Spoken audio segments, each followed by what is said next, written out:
m'entendez? Non, pas plus que ça. Peut-être, je vais prendre le micro.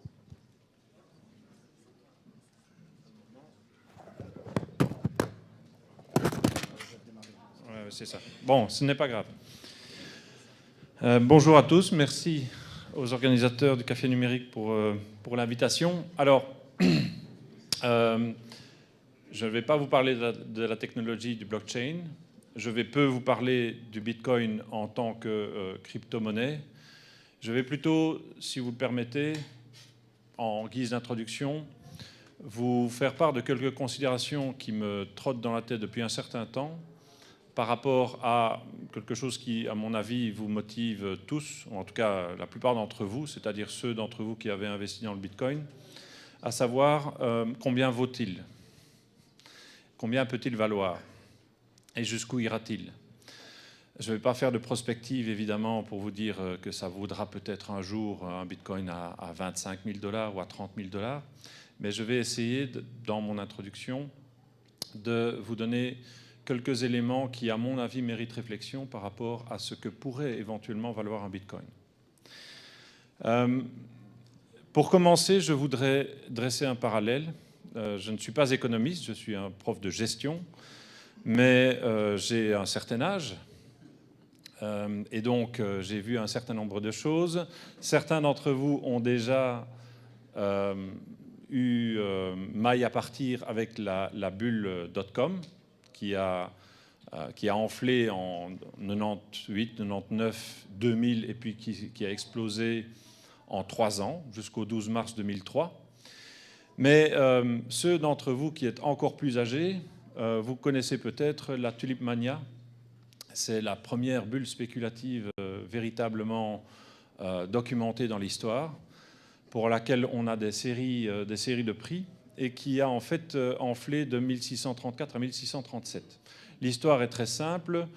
Des bulbes de tulipes, bulbes et non les tulipes elles-mêmes, qui ne pouvaient pas s'acclimater sur le sol néerlandais, étaient importées et faisaient l'objet d'un marché où les riches patriciens néerlandais avaient l'envie, évidemment, de paraître extrêmement riches. Et donc, comme c'était des tulipes multicolores, voulaient absolument avoir leur bulbe de tulipes.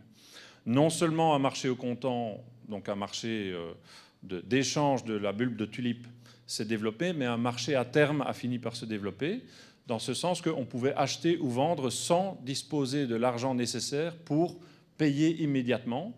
Et on pouvait éventuellement essayer de revendre les bulbes de tulipe avant d'avoir dû payer, puisqu'on payait de manière différée, afin de pouvoir rembourser ce que l'on devait payer pour avoir acheté les tulipes.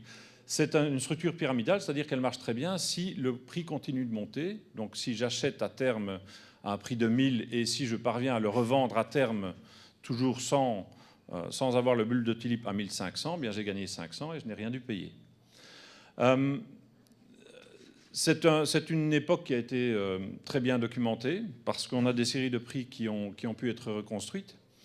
Et je voudrais, sans vouloir vous faire peur outre mesure, dresser un parallèle qui a été fait par d'autres entre la série temporelle de ces bulbes de tulipes qui a duré en gros 3 ans avant de s'effondrer et la situation actuelle que j'ai été chercher hier sur un site d'information financière par rapport au cours du Bitcoin. Voilà. Alors, évidemment, le parallèle est un peu facile, mais vous comprenez bien que nous sommes exactement dans le même type d'évolution.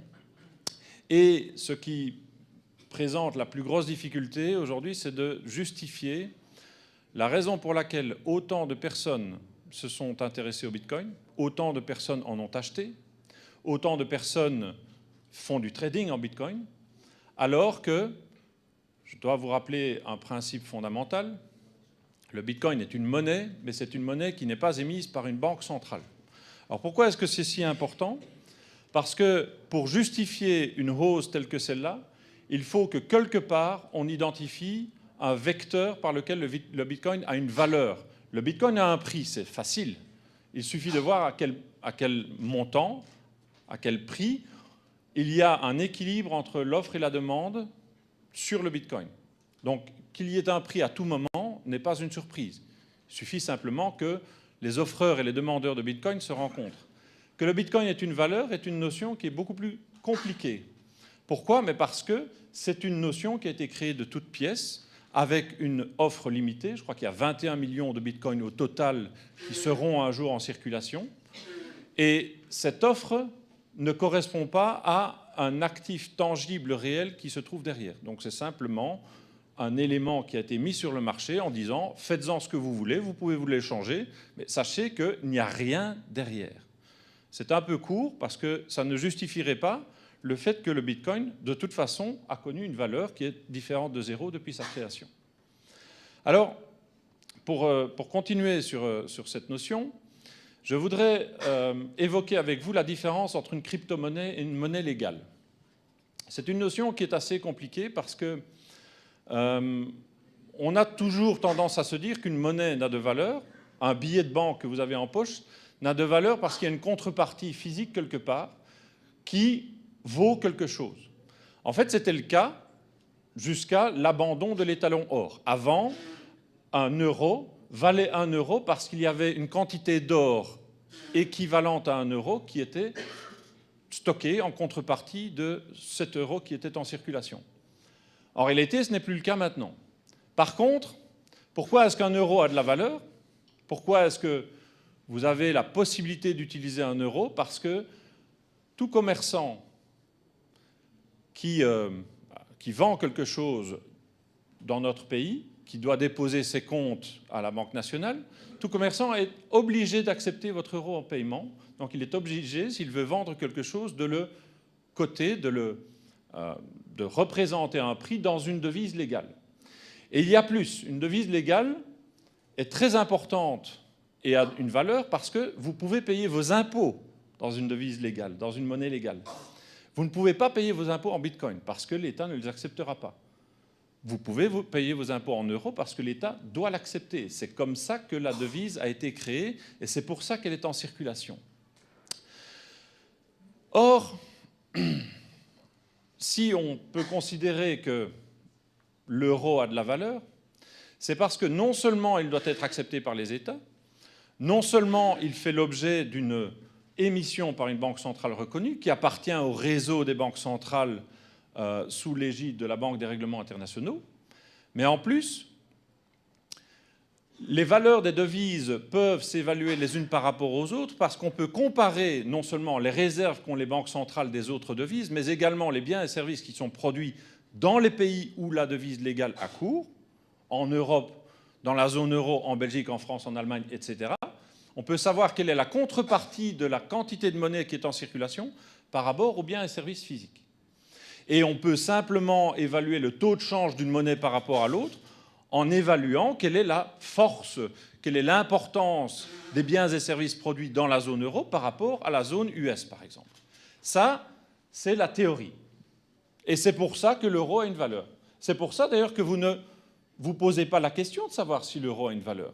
Il a une valeur parce que le dollar a une valeur, parce que les autres devises ont une valeur, et parce qu'il y a un taux de change entre eux qui font en sorte que les valeurs relatives des devises peuvent s'évaluer l'une par rapport à l'autre en fonction de toute une série de critères que l'on peut retrouver sur les marchés.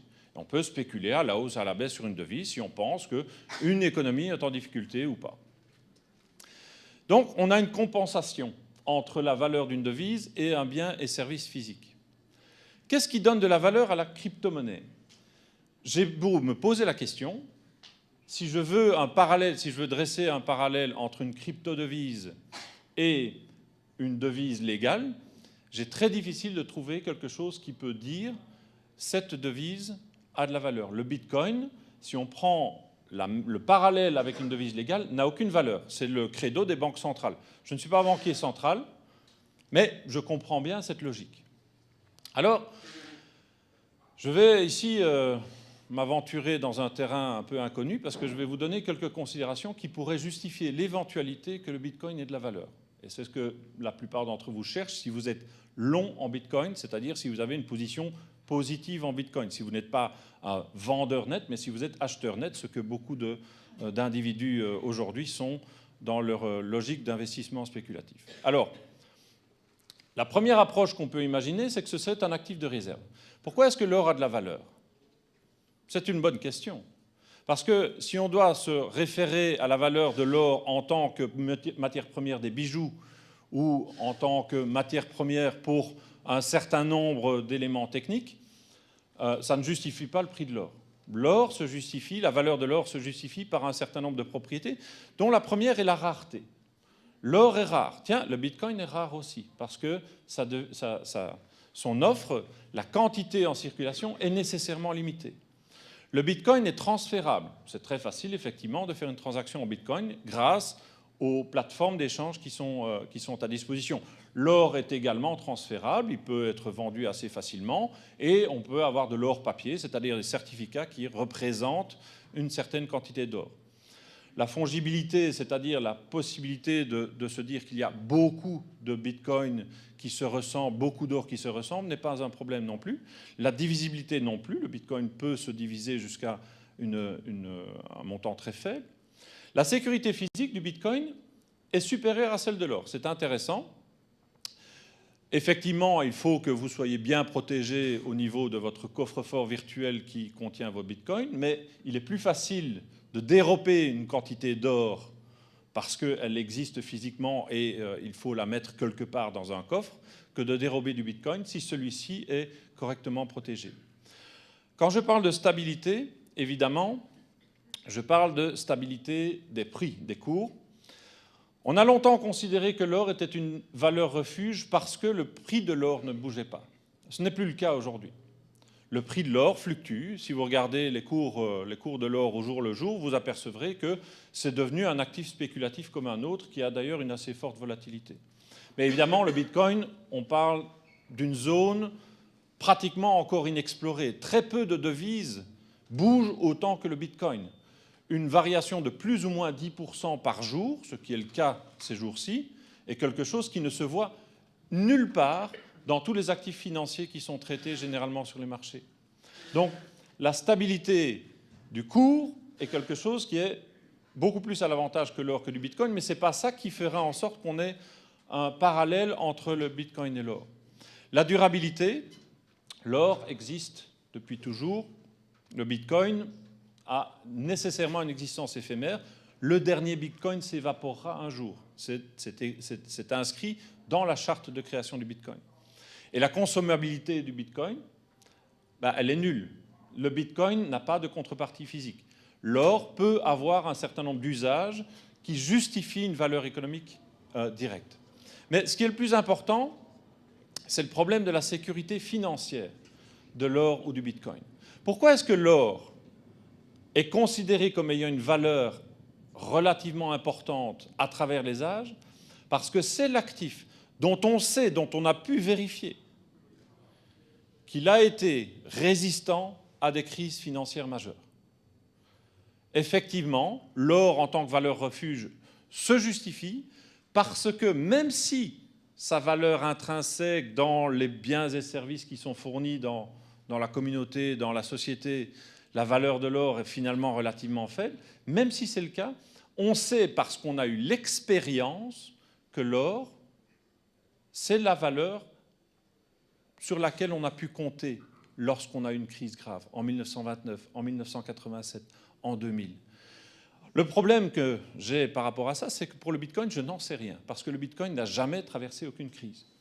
Si, il y a une crise du Bitcoin peut-être aujourd'hui par rapport au sommet qu'il a pu observer, mais le Bitcoin ne correspond pas à une période de crise parce qu'on n'a pas eu de crash boursier depuis la création du Bitcoin. Donc on ne sait pas. Ce qui veut dire que la justification putative de la valeur du Bitcoin en tant que valeur refuge, elle ne me convainc pas. Et si je ne suis pas convaincu, je ne suis pas prêt à payer. Donc il faut que je trouve autre chose.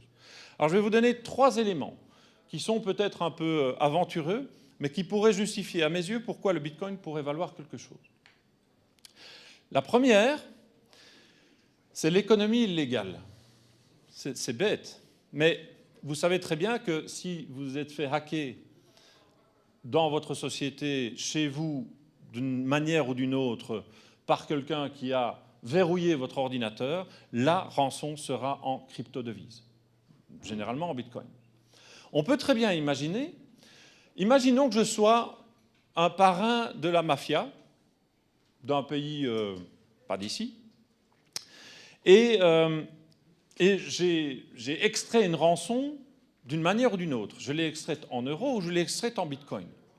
Imaginons que pour réinjecter ma rançon dans le circuit classique, pour blanchir mes 100 € que j'ai obtenus sous forme d'une rançon ou d'un n'importe quelle activité illégale, je dois perdre, j'ai une friction, je dois perdre 60 € en intermédiaire divers, en friction, en perte sèche, que sais-je.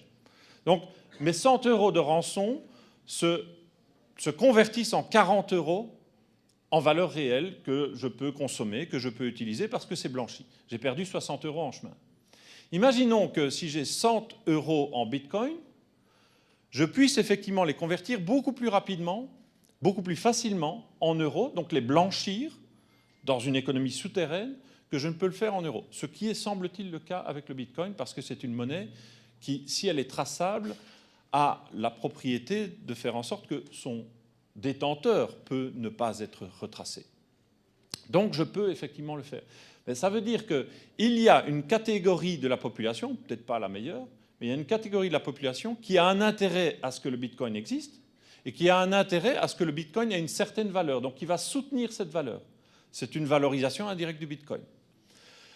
Je me suis posé la question, j'ai fait quelques recherches et je me suis aperçu qu'en réalité, 1% des transactions en bitcoin sont de nature illégale. 1%. Et c'est en décroissance. Donc visiblement, ce n'est pas une explication extrêmement convaincante. Mais c'est une piste intéressante. Parce que trouver une valeur indirecte au bitcoin, c'est-à-dire une valeur d'usage d'une certaine catégorie de population, peut justifier le fait que le bitcoin aurait non pas une valeur liée simplement au fait qu'il y a des gens qui veulent éventuellement l'échanger pour le plaisir ou parce qu'ils ont l'illusion de la richesse, mais parce qu'il y a une vraie justification économique sous-jacente, fût-elle illicite ou fût-elle un peu spéciale, comme c'est le cas ici. Deuxième piste, c'est la valeur de volatilité. Ça, c'est quelque chose qui, je pense, a une certaine pertinence. Ça veut dire quoi? Le bitcoin est volatile. La volatilité, c'est une notion de statistique qui veut dire simplement que le cours du bitcoin fluctue très fort. Normalement, c'est embêtant. On n'aime pas avoir des actifs dont le cours fluctue très fort. Sauf que avoir un actif extrêmement volatile, donc dont le cours fluctue à la hausse ou à la baisse de manière très importante, peut être intéressant, notamment lorsqu'on veut commencer à travailler sur des produits dérivés, par exemple des options, par exemple des contrats à terme. Pourquoi? Parce que cette volatilité va avoir une influence positive sur les produits dérivés. Une influence positive notamment sur le cours des options.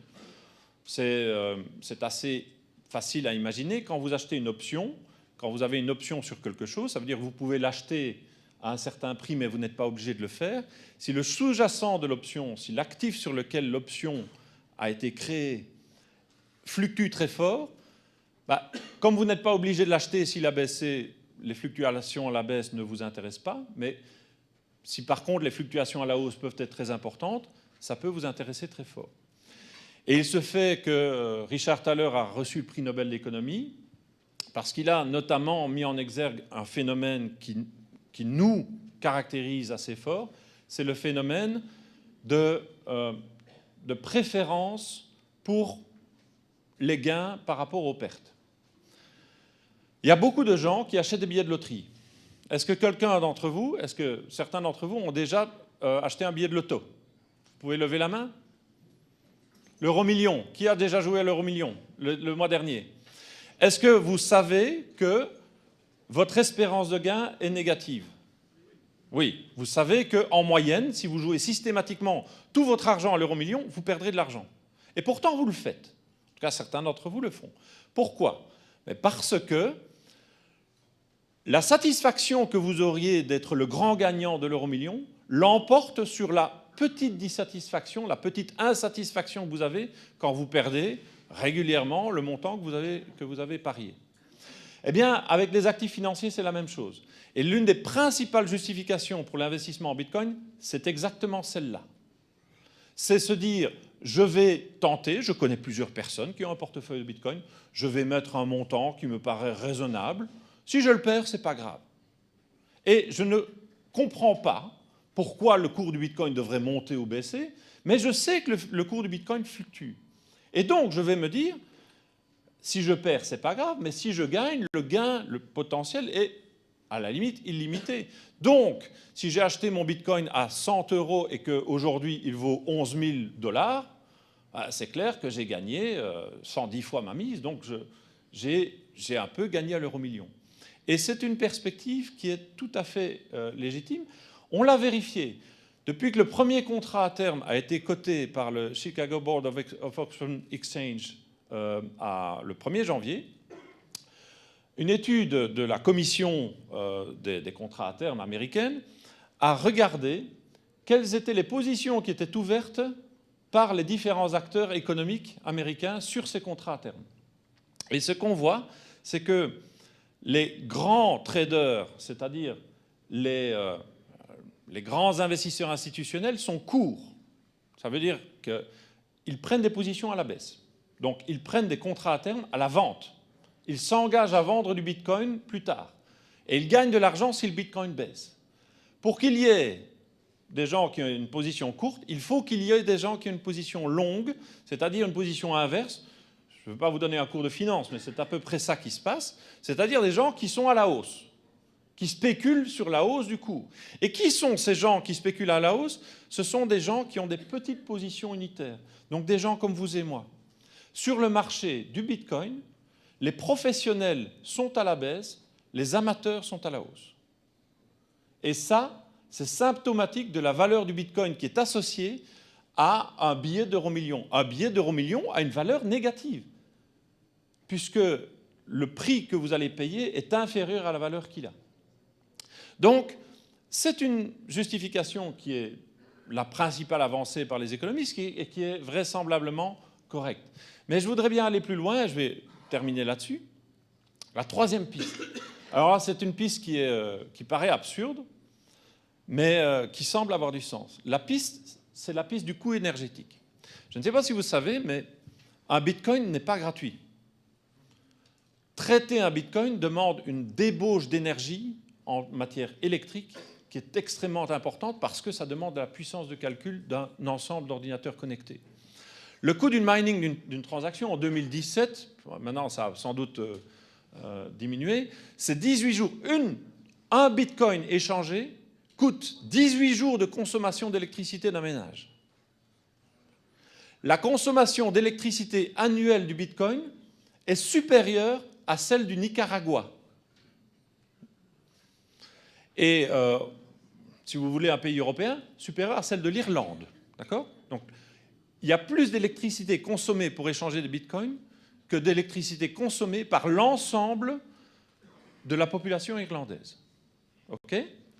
Ah, c'est intéressant parce qu'on ne s'en rend pas compte. Quand on achète un bitcoin, on n'a pas l'impression de payer pour de l'électricité. Donc visiblement, le coût de l'électricité, le coût de l'énergie dépensée pour le bitcoin est un coût qui est mutualisé. C'est-à-dire qu'il est éclaté en une série d'acteurs qui n'ont pas l'impression qu'ils le payent.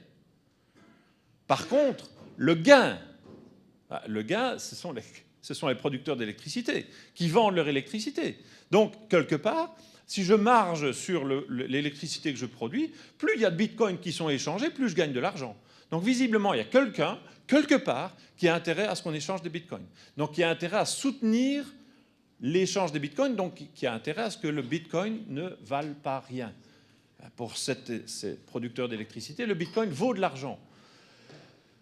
Est-ce que c'est une justification qui a du sens? Je vais vous montrer un graphique. Ce graphique, je l'ai découvert tout à l'heure. C'est un graphique avec deux séries temporelles. L'une, celle de droite, enfin en plus foncé, c'est le coût de l'électricité, le coût de l'énergie qui est dépensé pour l'ensemble des transactions en Bitcoin, et la série qui est presque cachée par la première, qui est en orange clair, c'est le cours du Bitcoin. Donc, il y a une corrélation, ça veut dire qu'il y a une forte relation, alors est-elle causale, je n'en sais rien, mais en tout cas, il y a une forte relation entre le cours du Bitcoin et la quantité d'énergie qui est produite pour effectivement traiter le Bitcoin. Et ça, c'est interpellant. Ça veut dire que nous avons une option crédible pour valoriser le Bitcoin, c'est simplement le coût de l'énergie qui est produit. Alors pour terminer, dans ma petite introduction, je sais que c'est interpellant parce que je vous donne plus de questions que de réponses. Quelques éléments que je voudrais quand même mentionner, parce que je vous dis, j'ai une certaine mémoire, et je m'aperçois que les marchés boursiers, les gens sur les marchés n'apprennent pas. Quand vous avez une bulle qui monte, il y a deux catégories de personnes à la fin de la bulle. Il y a ceux qui ont gagné, ceux qui ont perdu. En général, ceux qui ont perdu sont dégoûtés. C'est arrivé en 87, c'est arrivé en 2000, c'est arrivé en 2011, dans une moins large mesure, c'est arrivé en 2008, sont dégoûtés, quittent le marché. Ce sont les gens qui ont appris, mais malheureusement, ceux qui ont appris ne sont plus là puisqu'ils ne veulent plus entendre parler de marchés de ce type-là. Et ceux qui ont gagné, c'est ceux qui n'ont rien appris, c'est-à-dire qui ont eu de la chance. Un jour, j'ai acheté des actions de Lernout Ospi, je les ai vendues avec un bénéfice de 150%. Lernout Ospi est l'une des plus grandes escroqueries de l'histoire économique belge. L'action valait 0. Et j'ai vendu avec un gain. Heureusement que j'ai suivi ce qui s'est passé après la vente, parce que sinon, je ne me serais jamais rendu compte à quel point j'étais con d'avoir acheté des actions Lernout Ospi. Donc, c'est vrai que le Bitcoin ressemble à quelque chose qui est une bulle, mais je voudrais indiquer deux choses qui sont importantes. Le Bitcoin utilise la technologie du blockchain. La technologie du blockchain est réellement disruptive. Je crois que mes successeurs le confirmeront, réellement disruptive. Par exemple, y a-t-il des gens qui travaillent dans une étude notariale ici? Je ne sais pas s'il y en a. Des notaires. Dans 10 ans, le notaire, il est au chômage. Pourquoi? C'est merveilleux, hein? Ça veut dire que vous allez pouvoir faire des contrats qui auront force de loi, qui seront parfaitement légaux, qui seront parfaitement vérifiables, grâce à la technologie blockchain, sans devoir passer par un notaire qui est normalement le garant de la légalité du contrat que vous avez passé. Donc le notaire est nécessairement en voie d'extinction. Il faut juste parvenir à juguler le coût énergétique pour faire en sorte que la technologie soit implémentable et soit industrialisable à grande échelle et pour un grand nombre d'éléments. Et la raison pour laquelle je suis très confiant, c'est que les banques centrales, notamment la Banque d'Angleterre, s'intéressent aux crypto-devises. La Banque d'Angleterre est en train d'évaluer dans quelle mesure elle ne pouvait pas elle-même mettre en place une crypto-devise qui aurait les deux avantages. L'avantage d'être une monnaie légale, émise par une banque centrale, et en même temps l'avantage d'avoir un niveau de friction dans les transactions, un niveau de sécurisation dans la transaction qui serait beaucoup plus important qu'à travers une devise légale. Donc, il y a un intérêt. Mais l'intérêt est pour la technologie, pas tellement pour la devise. Deuxième élément, s'il y a un potentiel disruptif significatif pour l'économie, il faut faire attention aux signaux d'exubérance irrationnelle que l'on observe actuellement sur le marché. Et je prends un exemple que j'ai lu ce week-end. En 2000, certaines sociétés françaises, notamment dans le secteur du textile, se sont fait coter sur le marché boursier. Pourquoi? Parce qu'elles ont changé de nom.